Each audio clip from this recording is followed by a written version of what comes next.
ನೀವು ಸಿಂಗಳಿಕ ನೋಡಿದ್ದೀರಾ? ನೋಡಿಲ್ಲ ಅಂದ್ರೆ ಈ ಅಳಿವಿನಂಚಿನಲ್ಲಿರುವ ಸಿಂಗಳಿಕನ ಈಗಲೇ ನೋಡಿ, ನಿಮ್ಮ ಮಕ್ಕಳಿಗೂ ತೋರಿಸಿ. ಯಾಕಂದ್ರೆ ಮುಂದೆ ನೋಡೋಕ್ಕಾಗತ್ತೋ ಇಲ್ಲೋ ಗೊತ್ತಿಲ್ಲ.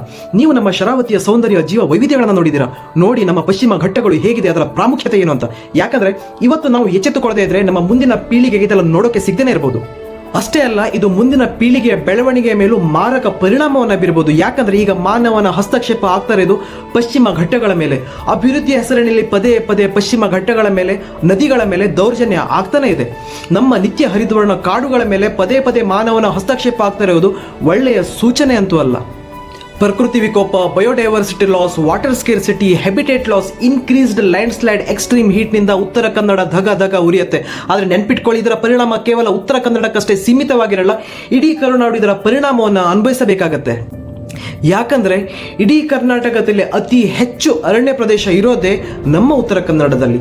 ಇಷ್ಟು ವರ್ಷ ನಮ್ಮನ್ನೆಲ್ಲ ರಕ್ಷಿಸಿ ಬೆಳೆಸಿದ ಈ ಕಾಡುಗಳು ನಮ್ಮನ್ನ ರಕ್ಷಣೆ ಮಾಡಿ ಅಂತ ಕೂಗಿ ಕರೀತಾ ಇದೆ.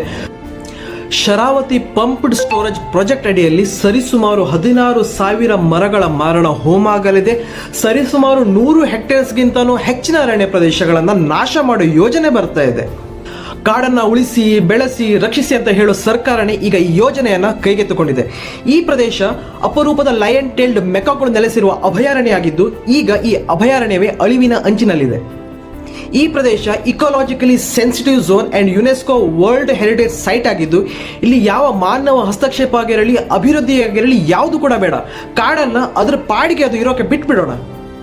ನಮಗೆ ನಮ್ಮ ಮನೆ ಹೇಗೋ ಹಾಗೆ ಈ ಕಾಡುಗಳು ಹಲವಾರು ಅಪರೂಪದ ಜೀವಜಂತುಗಳು, ಸಿಂಗಳಿಕ, great hornbill, Malabar giant squirrel, Indian gaur, ಇನ್ನೂ ಹಲವಾರು ಜೀವ ವೈವಿಧ್ಯಗಳ ವಾಸಸ್ಥಾನ ಆಗಿದೆ. ಇವತ್ತು ನಮ್ಮ ನಾಡಿನ ಕಾಡನ್ನ, ಪ್ರಾಣಿ ಪಕ್ಷಿಗಳನ್ನ ರಕ್ಷಣೆ ಮಾಡುವ ಜವಾಬ್ದಾರಿ ನಮ್ಮೆಲ್ಲರದು ಆಗಿದೆ. ನಮ್ಮೆಲ್ಲರ ಕರ್ತವ್ಯ ಕೂಡ ಹಾಗೆ, ಸರ್ಕಾರದ ಕರ್ತವ್ಯ ಕೂಡ ಆಗಿದೆ.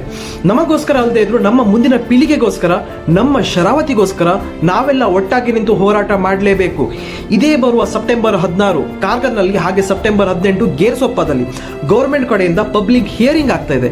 ನಾವೆಲ್ಲರೂ ಒಟ್ಟಾಗಿ ಹೆಚ್ಚಿನ ಸಂಖ್ಯೆಯಲ್ಲಿ ಸೇರಿ ಈ ಯೋಜನೆಯನ್ನ ಸಂಪೂರ್ಣವಾಗಿ ಕೈ ಬಿಡಲೇಬೇಕು ಅಂತ ಧ್ವನಿ ಎತ್ತಲೇಬೇಕು. ಈ ವಿಡಿಯೋನ ಎಲ್ಲರಿಗೂ ಶೇರ್ ಮಾಡಿ, ಯೋಜನೆ ಎಷ್ಟು ಅಪಾಯಕಾರಿ ಅಂತ ಎಲ್ಲರಿಗೂ ಅವೇರ್ನೆಸ್ ಅನ್ನ ಮೂಡಿಸಿ. ಎಲ್ಲ ಕಂಟೆಂಟ್ ಕ್ರಿಯೇಟರ್ಸ್ ಕೂಡ ಸಪೋರ್ಟ್ ಮಾಡಿ, ವಿಡಿಯೋ ಮಾಡಿ ಹಾಕಿ. ಸೋಷಿಯಲ್ ಮೀಡಿಯಾ ಪವರ್ನ ಒಳ್ಳೆಯ ಉದ್ದೇಶಕ್ಕಾಗಿ ಯೂಸ್ ಮಾಡ್ಕೊಳ್ಳೋಣ. ನಿಮ್ಮೆಲ್ಲರ ಸಹಕಾರ ಈಗ ನಮ್ಮ ಶರಾವತಿಗೆ ಬೇಕಾಗಿದೆ. ನಾವೆಲ್ಲ ಒಟ್ಟಾಗಿ ಸೇರಿ ನಮ್ಮ ಶರಾವತಿಯನ್ನ ರಕ್ಷಿಸಲೇಬೇಕಾಗಿದೆ. Thank you.